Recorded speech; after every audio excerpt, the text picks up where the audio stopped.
Would you rather wake up and feel like that you're not good enough, or would you rather wake up and convince yourself that you are good enough? I would rather wake up and convince myself that I am good enough, even if I don't feel like it. I would rather want to be delusional and live in my mind. I would rather want to live in my mind where it's beautiful and I can imagine anything in there. So that's what you need to start doing.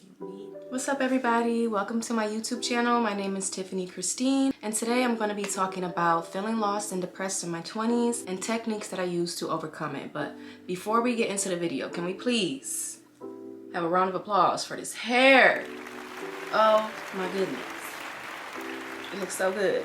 But anyway, let's get straight into the video. I want to rewind back to when it was May or June of this year, 2023. That's when I first started experiencing depression, and one day I just woke up and I felt very unfulfilled, very lost, and like I wasn't living my life's purpose. I was literally feeling like that for like a month and a half or 2 months. Those feelings led to me becoming very depressed. I was crying every single day, multiple times a day, just, you know, like, what the fuck am I doing with my life? Like, is this it? I know this is not it. I know God got more for me, you know? So I was just like, I felt very stagnant and complacent and very comfortable in the position that I was in, and I wasn't working towards nothing. I just started becoming very depressed. I started having suicidal thoughts. Of course, I wasn't going to do it, but I still did have those thoughts in the back of my mind, and I was just in a very, very dark place, a place that I did not want to be in. I basically told myself, I had a conversation with God one day. I was so fed up with myself, you guys. I had a conversation with God in the universe. I was just speaking out loud, crying.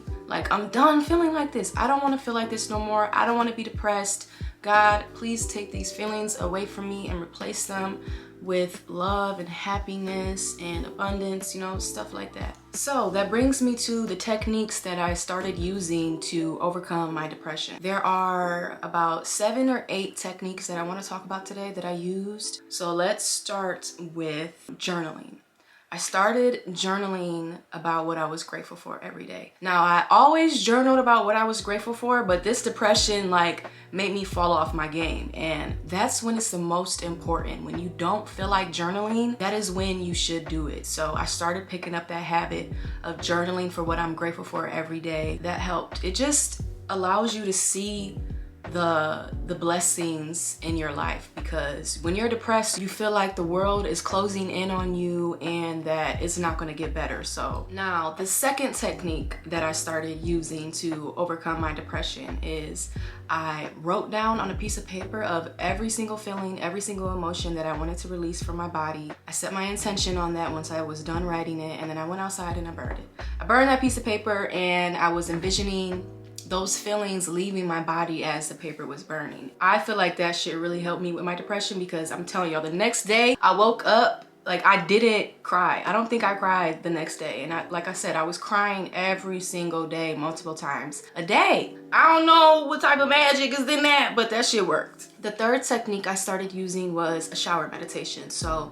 as I was in the shower, I would implement a meditation in the shower. And basically I would envision the water cleansing my body of all of the depression, all of the anxiety, all of the fear, all of the doubt, all of the feelings that I didn't want to feel no more. And I would say the water is cleansing my body of these feelings. It's going down the drain, and Mother Earth, Mother Nature, she's going to cleanse it and make it pure and whole again. And then I would say the feelings that I wanted them to be replaced with, you know, like all those good feelings, all those positive feelings like love, happiness, joy, abundance, and stuff like that. The fourth technique I used was I changed my self-talk. I know a lot of people like to nitpick themselves in the mirror, just nitpick all of their flaws, and that does nothing for your mental health. So I stopped saying certain things to myself. I stopped thinking certain thoughts. If a thought did come in my mind that I didn't want, I would just replace it with a positive thought. So if I did think something negative,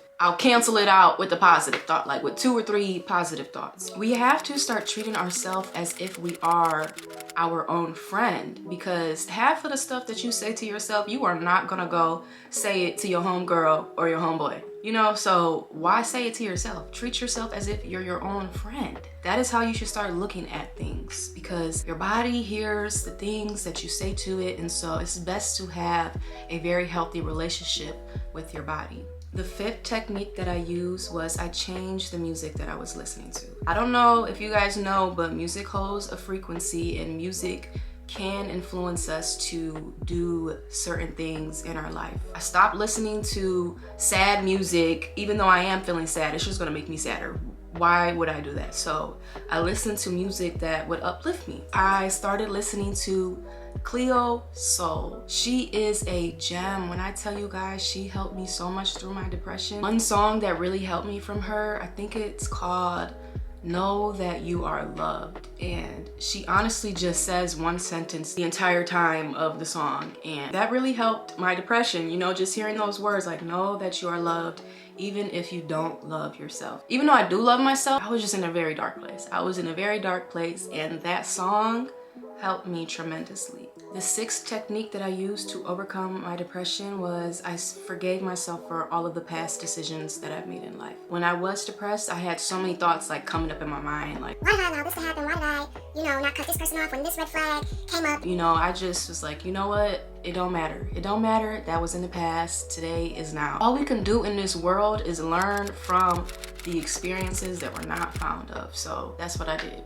That's what I did. I just forgave myself for everything. The 7th technique that I used to get out of my depression and this lazy funk, because when you are depressed, you start to become very lazy. You don't want to do shit. And so that's how I was. What I started doing was I gave myself small tasks to complete.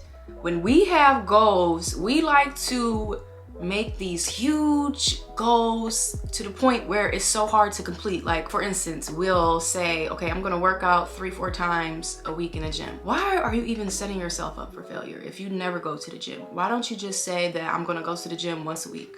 Or if you want to journal, why don't you just say, I'm gonna write a sentence down, instead of saying you're gonna write a whole page down? That makes it so easy to do, to the point where it's hard not to complete. I got this from this book called The Slight Edge. My sister put me onto it. You guys should really read that book if you're having a hard time procrastinating and just getting things done on time.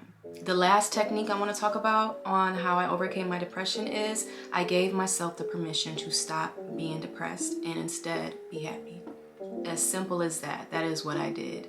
No one else is going to pick you up when you're depressed. You're the person that is with yourself 24/7, so you have to pick yourself up. Yes, it's hard to do, but it's even harder to be depressed every day. That leads to suicidal thoughts. So wouldn't you rather pick being happy and convincing yourself that you're happy? Even though you don't believe it, you have to be delusional.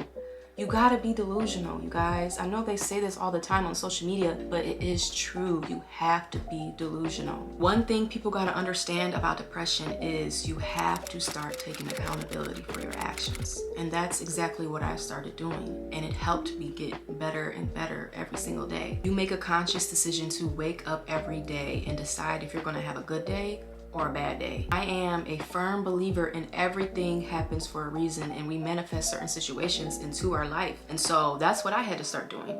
I had to start taking accountability for my actions. No one else is gonna do it. I can't keep placing the blame on other people. I'm this way because he did this to me. I'm that way because she did that to me. That's not gonna help me. That's not gonna help me at all. What do they have to do with how I feel? I'm really giving them that much power over my mental headspace? No. They're both hard to do. It's hard to be depressed every day, and it's hard to wake up and convince yourself that you are happy. Which one do you want to pick? You have to pick your heart. Would you rather wake up and feel like that you're not good enough, or would you rather wake up and convince yourself that you are good enough? I would rather wake up and convince myself that I am good enough, even if I don't feel like it. I would rather want to be delusional and live in my mind. I would rather want to live in my mind where it's beautiful and I can imagine anything in there. So that's what you need to start doing. You need to start being delusional in life. Yes, I know it's easier said than done, but just do it for a week. Do it for a week. Do these techniques for a week, a couple weeks, however long you feel like you can do it, and see what happens, and see how your mental changes and how your life changes. Just try it. It don't hurt to try. It don't hurt to try. So that's all the techniques that I have for you guys today. I really hope this video was helpful because these techniques did help me get out of my depression, and I will see you guys in the next one. Bye.